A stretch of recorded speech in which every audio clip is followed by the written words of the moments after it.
Today on Callout, Nelson SAR teams up with a psychic in the search for a missing woman. If there was a chance it would work, we were willing to give it a try. And later, Canadian Forces SAR helicopter pilot candidates fly high-tech simulators and perform a live hoist from a moving vessel. So we know we're going to blow that boat around a lot. Yeah. Okay. All right.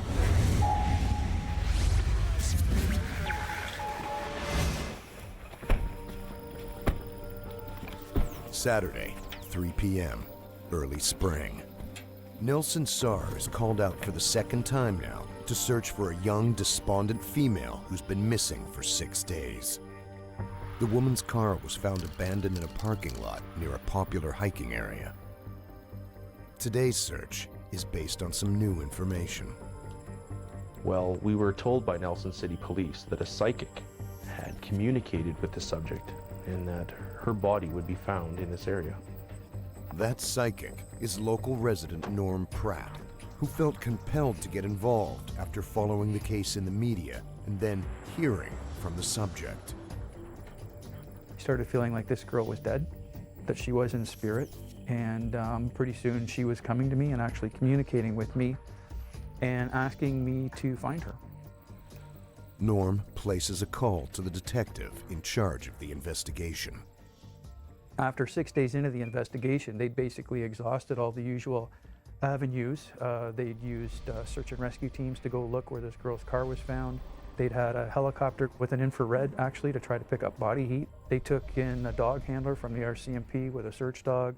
So he was really kind of open to anything. And the moment that I called him, he had just made the decision to try to find a psychic. When he went to pick up the phone, I was on the other end of the line. I have some information that might be of service. The day before I phoned the police, I had a vision of a helicopter flying over this mountainside. And that's what we did. We went up and sure enough, I did recognize the area from the air and saw where I felt this girl was.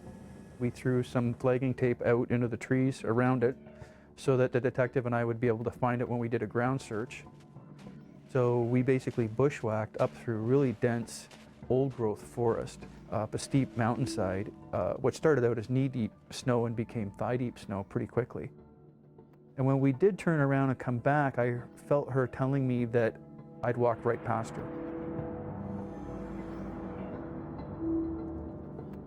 And we tried to retrace our steps, but it was really hard to find even our tracks in the snow because there were a lot of elk and deer tracks and it was kind of broken up where we were. Norm suggests they bring ground SAR back in to do a detailed grid search. For Nelson Search and Rescue, it was the first time the subject's point last seen had been determined by a psychic's vision. Hey, it was different, but if there was a chance it would work, we were willing to give it a try. The coordinator of search and rescue wasn't incredibly pleased when he found out that the search area had been determined by a psychic. The oddest part really was he wanted us to search higher and higher in deeper snow. Typically, subjects take the path of least resistance. They go downhill, look for shelter. They went in and they did a really good grid search of the area and they went right up basically into the area that I designated. And found nothing. Norm begins to doubt himself.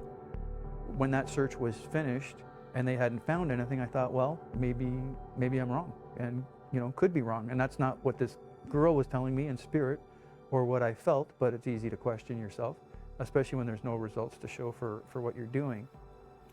Nonetheless, Norm continues to search on occasion, sometimes alone, sometimes with the Nelson police detective, who still believes in Norm's intuition.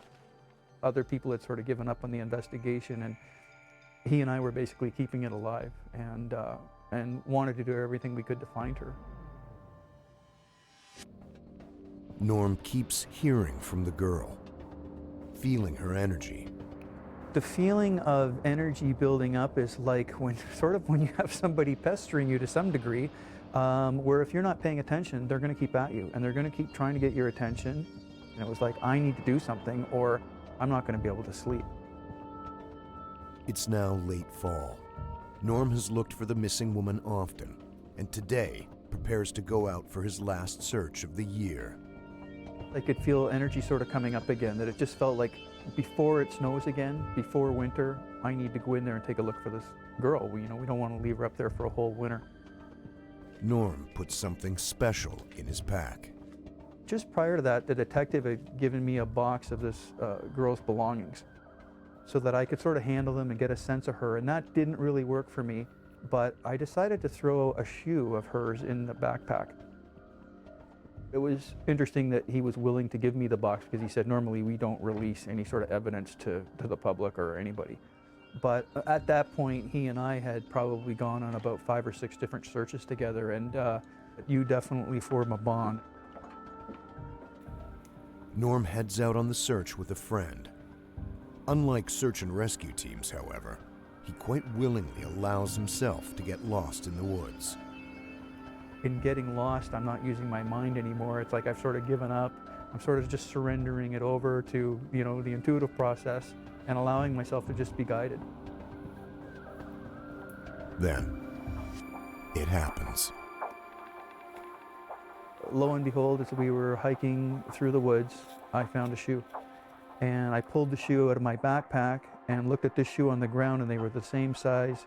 It was a girl's shoe, and I knew immediately it was hers because the energy got so intense at me finding that shoe that I started to vibrate and then started to cry. It was just so intense to find, and we'd been waiting for that for a long time. It seems the girl had trudged through the ever-deepening snow up into the forest, then taken off all of her clothing at the base of the tree. One of the things that she told me was that when she did that, she had hung her blue coat over a branch to flag my attention.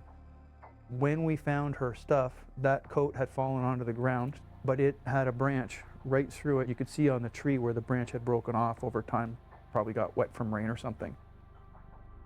Underneath the coat were her clothes all neatly folded. The police document the evidence. A week later, Norm returns with the detective to search again. This time, they find a bone.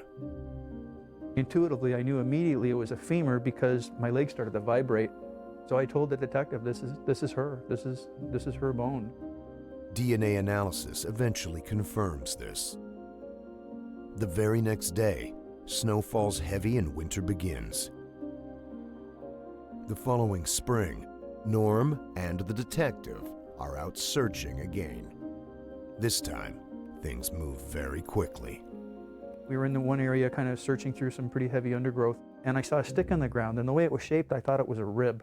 And I leaned down to get it and realized, no, it's just a stick. But right away, the detective looked about 5 feet away from where I was and pointed and said, that's her. The girl has been found. It's not a happy ending, but like all SAR recoveries, it brings some closure to the family and to those involved in the search.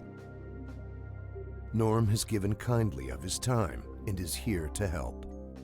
I've been really pleased to be able to volunteer and give my time to assist with different missing person cases, but I've worked on cases where I wasn't able to get anything and we weren't able to find the person, and they still haven't been found.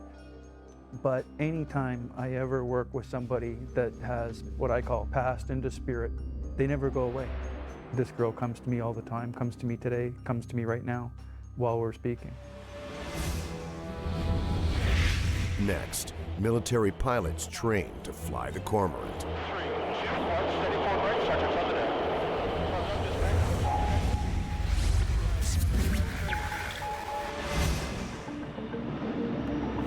Tuesday, 8 a.m., Royal Air Force Base, Benson, England.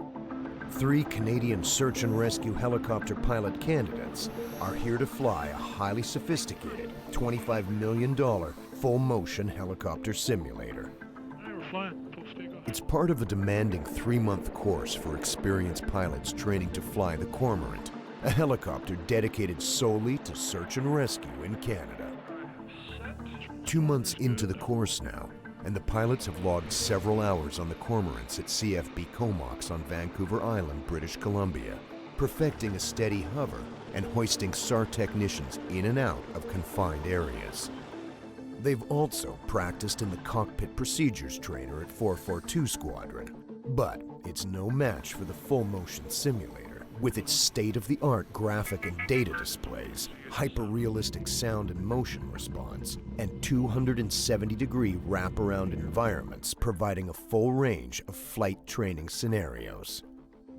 From takeoff, landing, and normal flying situations to adverse conditions and severe emergencies, lessons learned here translate into success and survival on search and rescue missions back in Canada.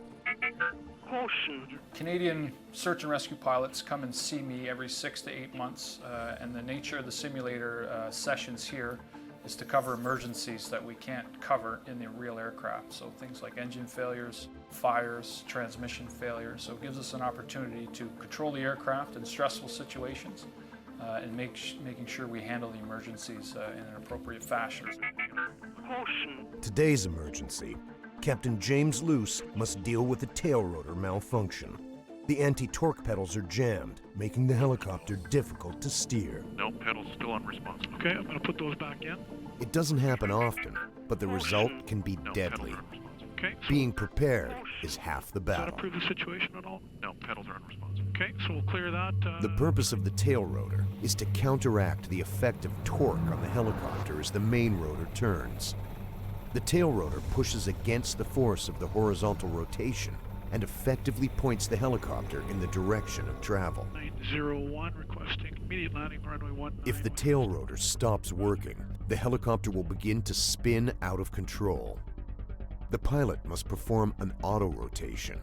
First, he will ease back on the engine power, slowing the rotation of the main rotor blades and lowering the torque so the helicopter will be less inclined to turn, or yaw. Then, he'll feather the angle of the main rotor blades to maintain lift and avoid dropping too quickly, while gliding the helicopter in for an emergency landing.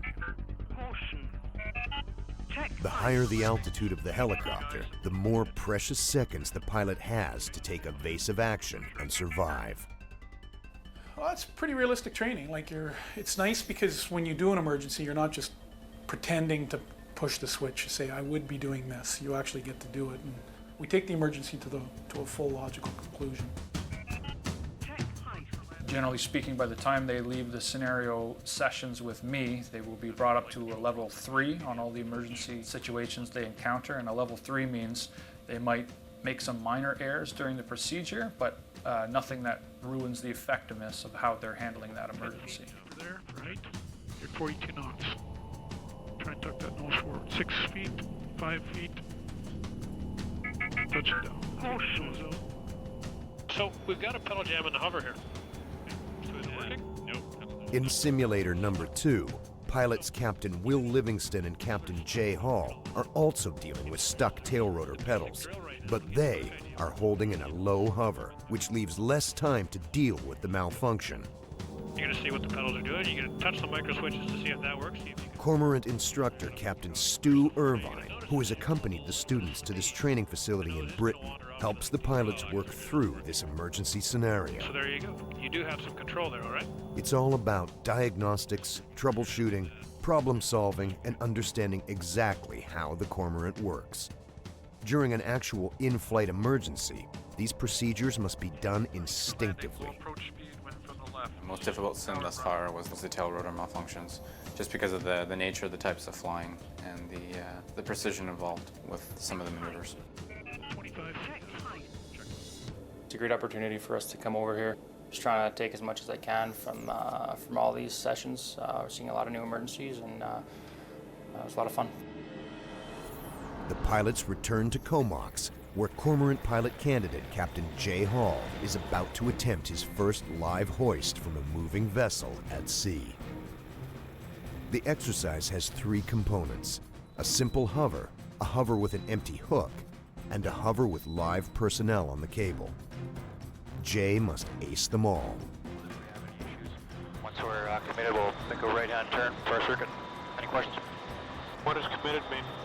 On Jay's left and watching his every move is the aircraft commander and Cormorant instructor, Captain Stu Irvine. Okay.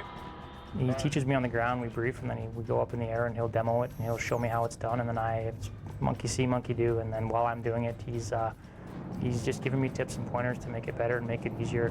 Once you get to a certain level, you know, if things are going well, he'll sit there and hopefully he won't have too much to say. 15 kilometers offshore from CFB Comox in the Strait of Georgia, the Cormorant meets the MV Albatross, a Canadian Navy vessel assigned to today's exercise. At the helm of the vessel is Petty Officer Second Class Michel Tremblay. I would say we do this at least 3-4 times a week. We do at night as well. Also on board the vessel is Cormorant helicopter pilot student Captain Will Livingston, who will observe this challenging rescue procedure from a different angle. So for us, it's an opportunity to see the effects of the helicopter on the boat, what the SAR techs are doing, as well as what the MD are doing, all from a different perspective. They like a bit of wind, so they always do the exercise with their nose in the wind. So we're gonna face the wind going to this direction, and no, today's nice. There's a bit of wave from the wind of yesterday, but that's about it. You will get to a point where you will get over top of the boat and you will lose references with the boat. So, immediately call lost contact. Okay. That lets the flight engineer know you can no longer see the boat. Yeah. Okay. All right. The effect of the Cormorant on small boats is considerable. The intense downwash from the helicopter's rotors actually blows the vessel off course, making it even more of a moving target for the pilot. Depending on the pilots, if they're new, they're gonna push us a bit more, but if they're good pilots, usually training goes pretty well. The helicopter's hovering beautifully right here. We're following the boat. We're not going anywhere from it, all right? Just little pressures, little pressures. Jay is successful at consistently hovering the Cormorant over the moving vessel, so instructor Captain Irvine gives the green light to move on to the next challenge, hovering with an empty hook directly over the back of the boat without it swaying back and forth. Because there's such a dynamic relationship between the helicopter and the boat, we have to make practice runs. We do as many practice runs as it takes until the SAR techs in the back are comfortable that they're willing to put their lives literally on the line before the pilot takes them to the boat. How do you feel? Good. Feels not bad, huh? After several minutes of holding the cable steady over the deck of the vessel, the flight engineer and SAR techs are confident that Jay is up for the task of lowering personnel. All right, I check. It'll be single, and you have the con, and when you're ready, we'll move us overhead and get this done. A single refers to having only one person on the end of the cable. The flight engineer performs a safety check on a SAR tech and prepares to lower him on the hoist. In a real emergency, a stretcher or medical supplies might be sent down along with the medics. With an unobstructed view of the target, the flight engineer cons, or controls the aircraft into position by calling out distances and updating the pilot on what the SAR tech is doing.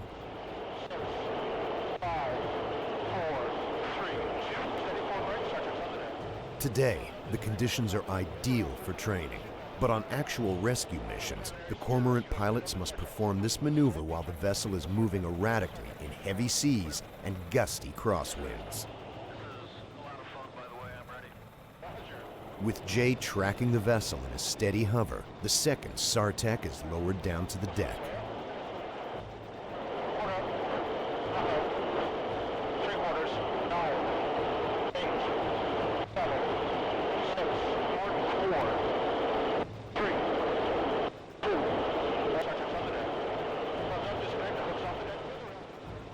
Hold up. See those two SAR techs down there? Yeah. You put them there. Working.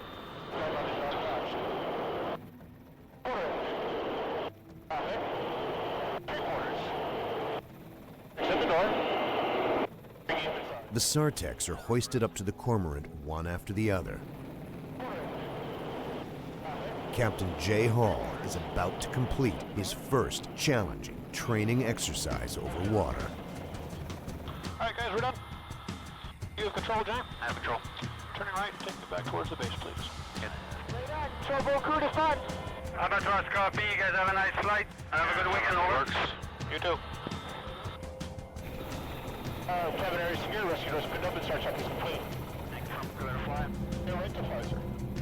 With the cabin and crew secure, Jay pulls the Cormorant up out of the hover and heads back to base. where instructor Captain Stu Irvine will review his performance. The exercise this afternoon was to see how he handled boat hoisting. This is his first attempt at it. The conditions were good, so the boat wasn't perfectly calm. It was moving around a little bit, and he did really well. It was challenging. It's probably the easiest boat I'll ever do. It was big, nice and stable, and there was absolutely no sea state out there whatsoever, but it was a lot of work. It took me an hour and a half to get it in, but got her done, and it's Friday, so we're going to go have a beer and probably watch some hockey now. During the last month of the Cormorant pilot course at 442 Squadron, all 3 candidates went on to master boat hoisting and completed numerous training missions at night. Each candidate successfully qualified as a first officer and is now flying a Cormorant helicopter on search and rescue missions. It's good to be done the course. You know, you work hard to get to this point, and it's finally came, so it's good. It's good to be part of the team. So far in the 2 weeks I've been operational. I've been up to Sitka, Alaska. I've seen Whitehorse, and we did a mission out to Bella Coola.